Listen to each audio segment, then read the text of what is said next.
Hi, my name is Honorine. Welcome to Coffee and Conversations. I'm excited to know what fellow graduate students are up to, their future plans, and how they deal with this global pandemic. Today, I'm with Dorianis Perez from the Department of Scientific Computing. So, Dorianis, tell me more about yourself. Where are you from? How did you become a graduate student at FSU? Sure. I'm originally from Long Island, New York. So I was born and raised there, and pretty much up through middle school, starting high school, my parents, who are Dominican immigrants, decided to move me and my whole family back to the Dominican Republic temporarily. So I attended high school in the Dominican Republic at a bilingual school. And then when it came to deciding on colleges, I thought that maybe I'd want to come back to the United States and try the American college experience. So that landed me back in Long Island, and I went to Hofstra University, where I got my undergraduate degree with dual majors in math and forensic science. And so during my junior year, I kind of was in the middle of delving into what I wanted to actually specialize in with forensic science. So I did an internship at the NYPD Police Crime Lab, where I was doing a lot of controlled substance analysis. So it's very heavy forensic chemistry. And so I kind of decided that I didn't really want to do that for the rest of my life. And so I decided to, apply for graduate school, because I knew that, being in higher education was something that I kind of always wanted to do in the back of my brain. So I had recalled a wonderful experience that I had with a forensic anthropology course that I took as a sophomore at Hofstra. And so I kind of went out on a whim and applied to a forensic anthropology program, a master's program, and I got in. I don't know how, but with no anthropology experience. So I got my master's of science in forensic anthropology at Mercyhurst University in Erie, Pennsylvania. And that was a wonderful experience. So I did some pretty neat stuff there with just recoveries of human remains and aiding police agencies and things like that. And so when it came to my next step after my master's, I kind of was looking for something a little bit more challenging. And, having a math background and everything, I kind of wanted to delve more into like an applied mathematics kind of computational field. So researching, I came across the Department of Scientific Computing at Florida State. And I applied to the department, and I found out that they had a fire dynamics program, which actually studies wildland fire. And so that seemed super interesting to me. So I reached out to my now advisor, Dr. Kevin Spear, and here I am. So now I'm a PhD candidate. It's my third year. So alongside that, I guess I should also mention I'm right now I'm living in New Mexico because I'm kind of doing a conjoined program with Los Alamos National Laboratory, where I'm actually a full-time graduate research assistant here since I finished all my classes, and I'm now a PhD candidate back at FSU. So did the global pandemic affect that experience, that choice, or was it always planned that you would come be a research assistant at you said Los Amis? Los Alamos, yeah. Alamos. Yeah, so that's a good question. So actually, the reason why I even wound up coming to Los Alamos is because I did an internship for a summer after my first year of my PhD.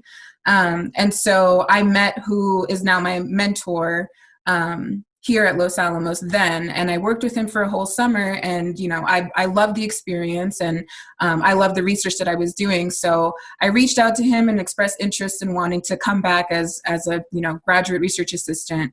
And so the pandemic kind of super delayed the process because I was supposed to start like 4 months before I actually did start, because, at the time that I was actually submitting all my paperwork was when kind of like the pandemic first started back in, March, April, May. So it kind of delayed stuff quite a bit, and it was a little bit unsettling because it was kind of hard to see the light at the end of the tunnel at that point, just because it was like, well, there's, you know, nobody's really working, everybody's like teleworking and doing what they can, so trying to get set up was a little bit difficult, and especially moving in the middle of a pandemic is never never as exciting as it's intended to be. Yeah. So you're a research assistant, and is your research about this position as a research assistant, or is it two different projects? And if it's two different projects, how do you work on your research? So actually, the research that I do here at Los Alamos is directly like correlated to what I do back, or what I was doing back at FSU. Okay. So pretty much what I'm doing now will serve kind of as the bulk of the content of my dissertation. Right. So right now, my research entails looking at cloud microphysics with pyrocumulus events that occur from really large wildfires, or also termed like megafires. And so when you have these very concentrated like pyroconvective events, pyroconvective plumes, they start to feed all of like the soot and the aerosols and all that the combustible particles from the fire up into the atmosphere. And so eventually what you wind up getting is condensation of those same droplets and pockets of air that are moving up. And so that forms kind of like a towering looking thunderstorm above the fire. So my research deals with looking at, tracking those particles, watching them condense in the cloud, and then learning about the microphysics and the microstructure of the clouds themselves. Wow. Okay. So there were lots of fires happening in California, and so are you thinking using these fires in your data, or? Yeah, so I'm in computational science, right? So a lot of what I do is creating programs, working on programs, further developing programs to simulate these events. And so a big component of that is being able to validate what you're simulating with real life data, right? Mm-hmm. Because what good is it if I can simulate something perfect without it actually occurring that way in nature, right? So I have looked into because California, because it's so prone to these wildfires, they have a pretty good database for a lot of the wind data, a lot of the temperature data from these fires, and so I have looked into using some of this data to help validate what I'm working on with fire events that have led to these pyrocumulonimbus clouds forming. Okay. That's very interesting. So would you say that coronavirus impacted your research process and how you move forward, or would you say that it would have been exactly the same without the global pandemic? I would say kind of in between. I wouldn't say, totally not or totally yes.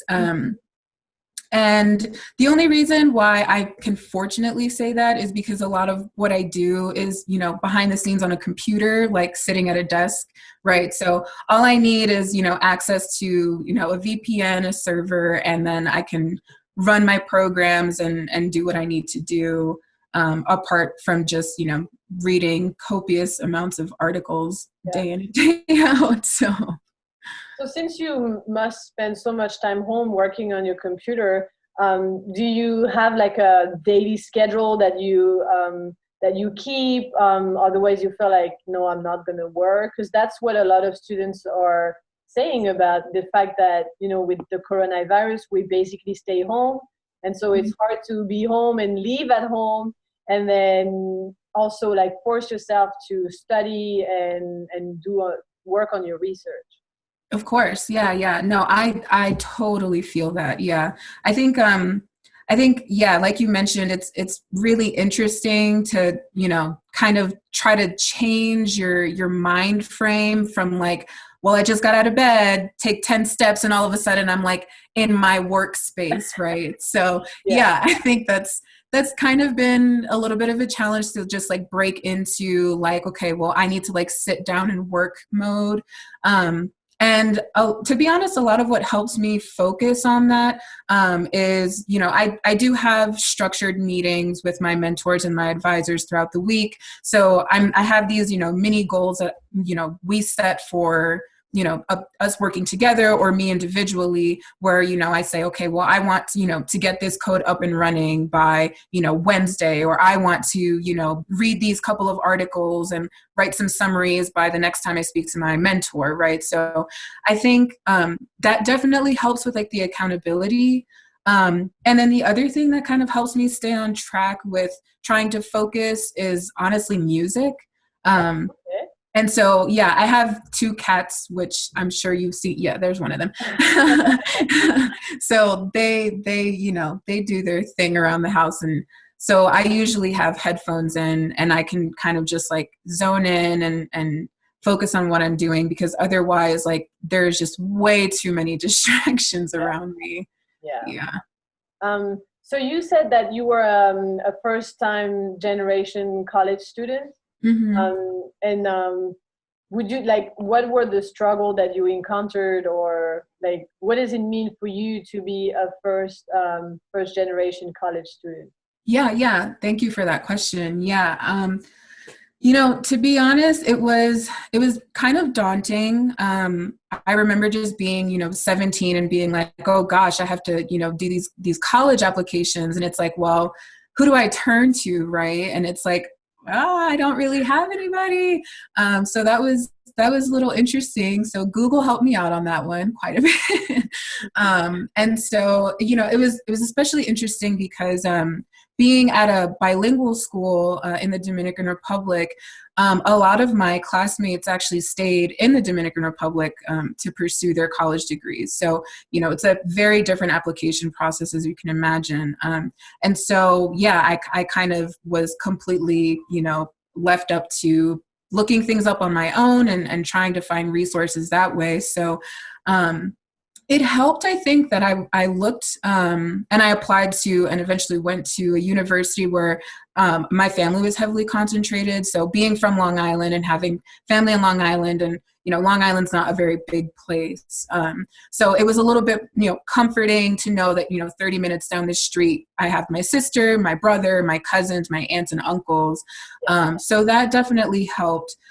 But at this point, you know, a lot of it has been kind of like trailblazing, like on my own, and just trying to figure out, you know, the logistics of what it's like to be a college student, what it's like to pick a major, what it's like to change a major, add a major, drop a major, like, you know, make these, you know, life decisions that nobody in my family had ever made before.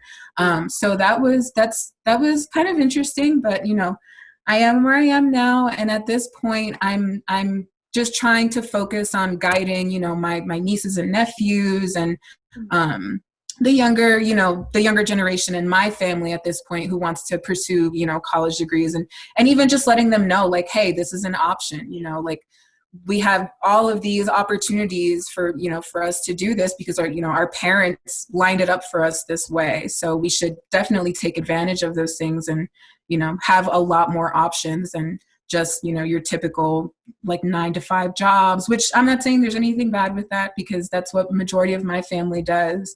But just knowing that, you know, I'm a resource. And so at this point, I'm just trying to communicate with, you know, the younger generation in my family.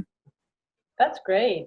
And that must help them to feel like there is somebody they can count on. Yeah, definitely. It's kind of, it's a special feeling when you like, when I go home to visit my family and I have, you know, my like 15-year-old niece and my 8-year-old niece who are like, you know, mommy says I have to be like you when I grow up. And I'm like, oh my God. No pressure. So much pressure. So what is your plan for the future? Like, what do you have in mind for the after PhD, the post? Sure. Yeah. So at this point, I think that I'm still toying with the idea of pursuing academia. I think that's a pretty attractive option for me because I love teaching and I love mentoring younger students. And I think a lot of what I want to do with community outreach can be facilitated with being an educator and being a mentor in that way. And so, but at the same time, I kind of go back and forth because I'm like, well, I would like some like real life experience before, actually applying to become a professor and, hopefully getting, a tenure track position somewhere. And so I think a little bit of both. I think I would like the real life experience first, whether that's, working at a private company or another national lab. And then kind of going towards the route of academia. Okay, so is that a possibility in your field? Because I feel like I'm in humanities and I'm especially in French. I feel like for us, if we leave academia, then there is no going back, We have to Right. pick between like real life experience or right. and so I wonder, like, do you in your department or in your field, do you have this possibility to first have get real life experience and then go to academia?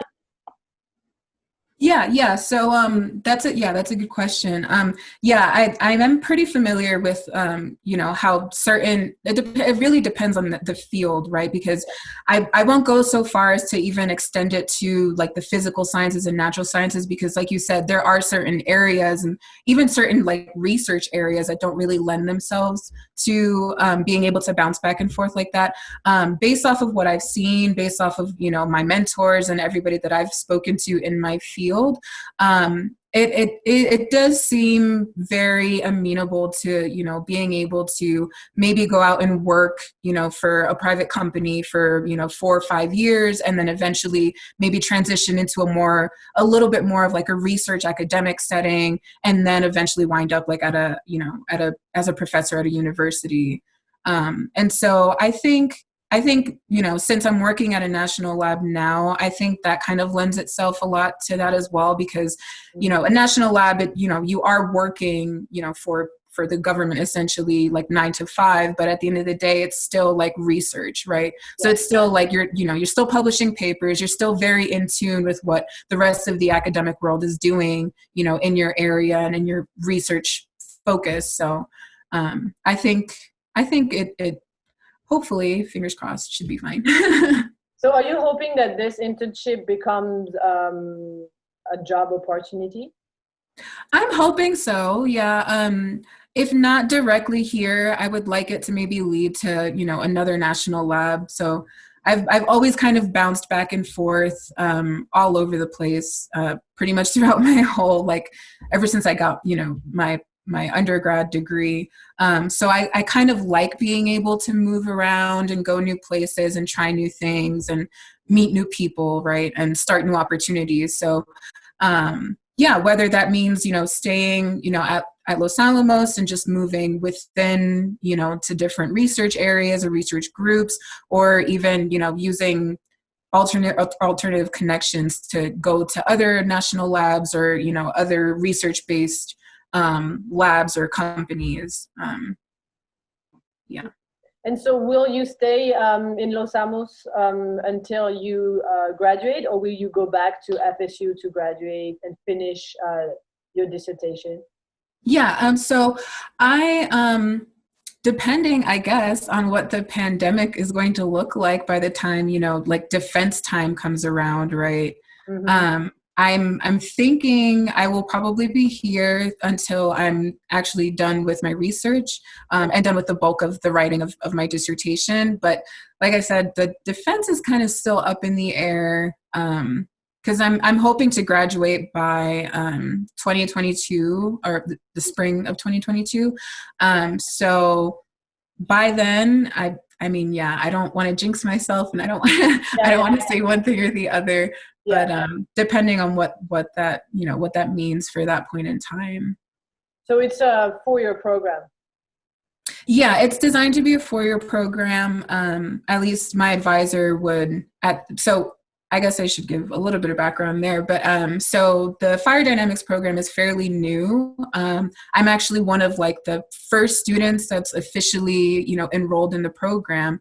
And so with that, being said, my advisor is kind of hoping that this becomes like a very like how do I say this?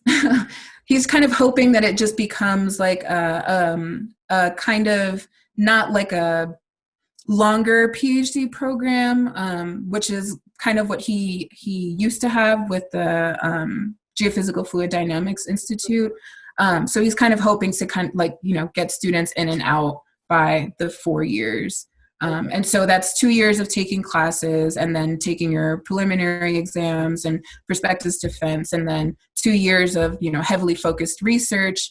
And so majority of us who are currently enrolled in the program are actually here in, working with Los Alamos in different, in different groups doing, different research topics, but all related to wildfire. Wow. Also, it's not a popular spot. Yeah. All right. Well, thank you so much for taking the time to talk with me during this coffee and conversation. I really enjoyed getting to know you and your research, which I was not familiar with. I didn't even know that Department of Scientific Computing, but now it makes sense because it's pretty new.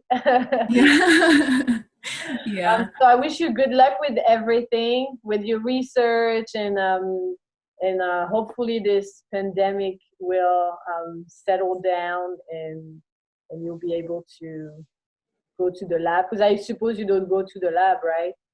No, yeah, I've been teleworking pretty much strictly this whole time. Wow. So yeah, it must be hard to like make connection with people, and because you come in a new city. Yeah. Yeah, it's especially hard because you're just like talking to people on the phone and sending emails, right? Versus like walking down to somebody's office and having a conversation with them face to face. So yeah, that's been a little difficult. Yeah, I understand.